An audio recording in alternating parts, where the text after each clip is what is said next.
The bunker beneath Stalingrad. The year is 1942. August 23rd.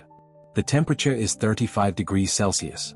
The sky above Stalingrad turns black at 4 p.m., not from clouds, but from bombers. 600 aircraft of the German Luftwaffe, the largest aerial bombardment of a single city since the war began, dropped 40,000 tons of incendiary bombs in less than 3 hours. The Volga River reflects fire. Buildings older than Napoleon collapse into themselves. And in those first hours, 40,000 civilians die. Not soldiers. Civilians. Mothers pulling children from rubble. Fathers searching for families in smoke so thick you cannot see your own hands. Today, this city is called Volgograd. Population, just over 1 million. Wide boulevards. Parks where children play. A war memorial so massive you can see it from space. But beneath the city, beneath the metro lines and the water mains, beneath the foundations of apartment blocks built in the 1950s, something waits. Something that should not exist. To understand what was found, you must understand what Stalingrad became. This was not a battle. It was the erasure of a city, street by street, building by building, room by room. By September 1942, the German 6th Army, 300,000 men, the best equipped force in the Wehrmacht, controlled 90% of the city. The Soviets held a strip of land along the Volga no more than a few hundred meters wide. In some places, it was measured in feet. The average life expectancy of a Soviet soldier arriving in Stalingrad was 24 hours. Not days. Hours. Reinforcements crossed the Volga at night on barges, and German machine guns turned the river red. Combat was so close that artillery became useless. You couldn't call in an airstrike when the enemy was in the same building, on the floor above you. Lieutenant Anatoly Mezhko of the 62nd Army wrote, "We fought for a staircase for 3 days. By the end, the stairs no longer existed. We fought for the memory of stairs." In this hell, where a soldier's life was measured in hours, where generals were killed by snipers, where the front line moved through kitchens and bedrooms, the Soviet command made a decision. If the city falls, there must be a place to continue the fight. Not above ground. Below it. In late August 1942, the NKVD, the Soviet secret police, requisitioned engineers from the 62nd Army and workers from Stalingrad's factories. Their orders were simple: dig. Not a trench. Not a shelter. A command bunker, designed to withstand not just bombs, but the end of the world. Construction began in secret.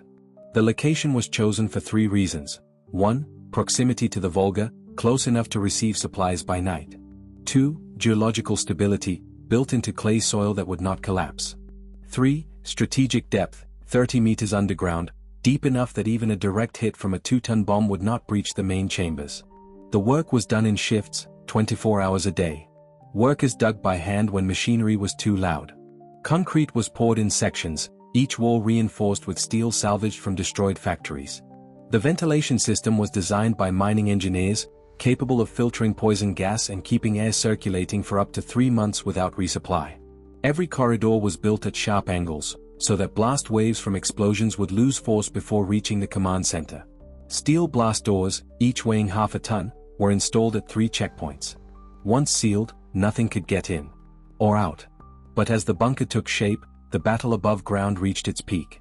On September 13th, German forces launched a final assault on the city center. The train station changed hands 15 times in a single day. The grain elevator, a massive concrete silo, became a fortress where 50 Soviet soldiers held off an entire German division for 5 days.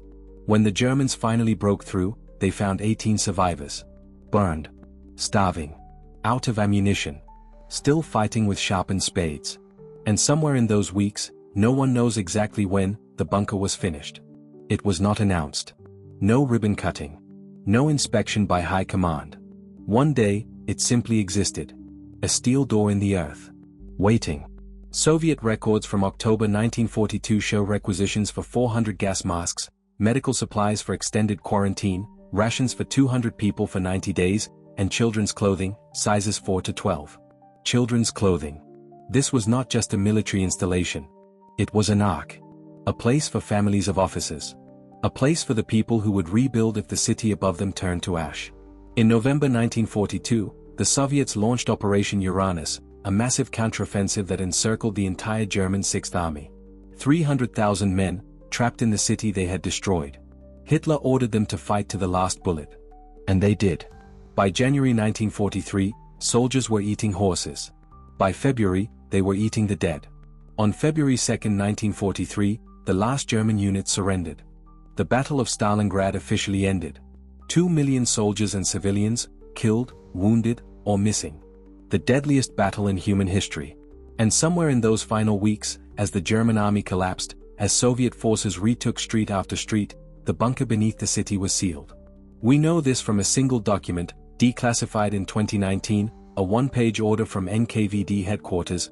All emergency installations in Sector 7 are to be permanently closed. Entrances collapsed.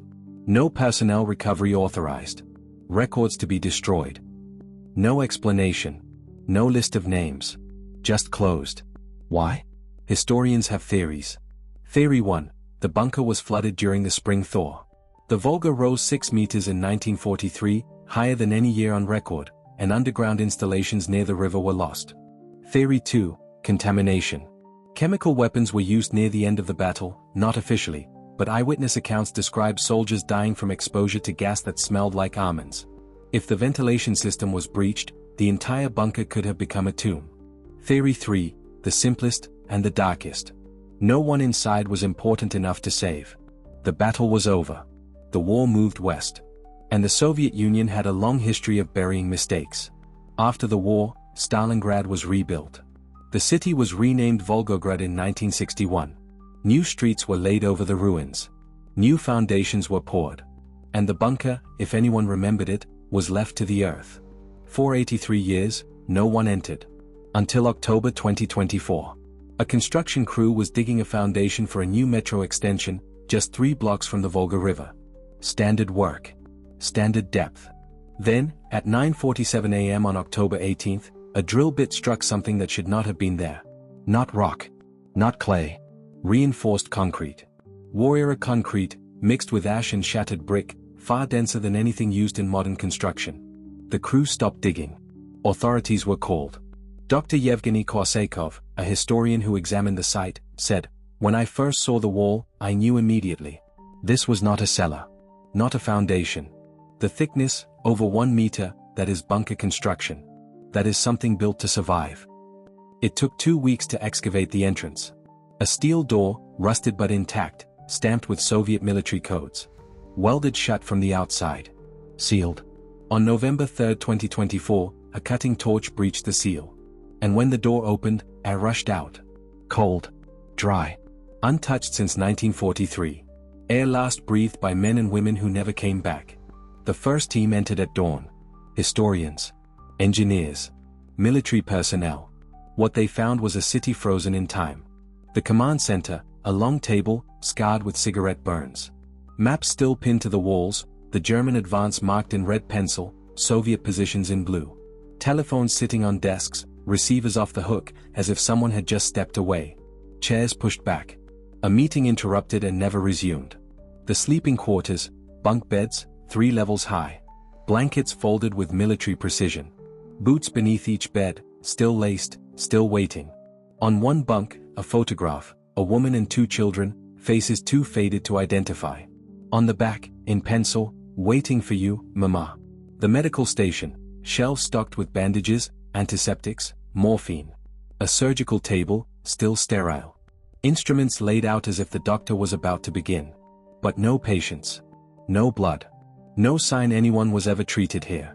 The storage room, crates of rations, canned meat, dried bread, water purification tablets. Enough for 200 people. For 90 days. Most of it untouched. But the most haunting discoveries were not military. They were human.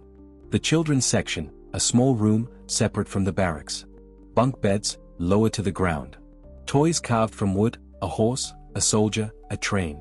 A chalkboard with letters of the alphabet still visible in the dust. And in the corner, a pair of shoes. Child-sized. Too small for the war outside.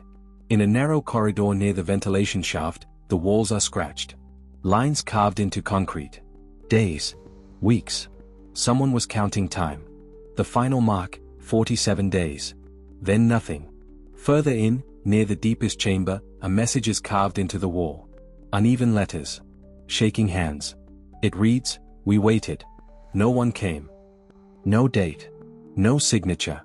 Just hope, preserved in stone. Today, the bunker is sealed again, not welded shut, but secured. Controlled access only. Historians enter in small groups. In silence. Because this place demands it. Dr. Korsakov reflects, people ask me, who were they? The people inside? And I tell them, we may never know. Records were destroyed. Families displaced. The Soviet Union did not keep lists of the disappeared. But I will tell you what I believe, they were not abandoned. They were forgotten. And that is worse. After 83 years, the bunker beneath Stalingrad does not tell us who won the war. It tells us what war costs, long before the last bullet is fired. It tells us that hope can be carved into concrete. That someone, in the dark, kept counting days because they believed someone would come. It tells us that history is not only written above ground, in monuments and parades and victory speeches. Sometimes, it waits. In the dark. In the cold. In the places we were too afraid to look. Because the Battle of Stalingrad ended in 1943. But for the people in this bunker, it never ended at all. The Stalingrad bunker remains under investigation. To date, no human remains have been recovered. The search continues.